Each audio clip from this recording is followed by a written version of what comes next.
Friends, हे बघा मी कुठे आले आहे आज.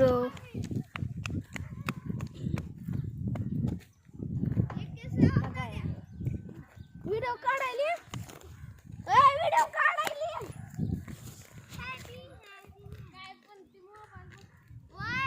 आज आले आहे मी देवाला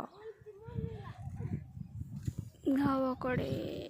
हे बघा हे आमच्या इथलं वातावरण आहे. हे बघा असं वाटतंय इथं कोणीच नाही आहे, पूर्ण सुनसान आहे. कोणीच कोणी म्हणजे माणूस कोणीच नाही आहे. हे बघा. तसं तर मित्रांनो मैत्रिणींनो, माझा चॅनल नवीन आहे, मला तुमच्या सपोर्टची गरज आहे. तेवढं प्लीज माझ्या चॅनलला प्लीज एक सबस्क्राईब करा फक्त. थँक्यू. तर मी अजून तुम्हाला एक नंतर थोड्या वेळाने अजून एक व्हिडिओ टाकते की नंतर मी कुठे जाणार आहे वगैरे. तोपर्यंत बाय. प्लीज सबस्क्राईब करा प्लीज.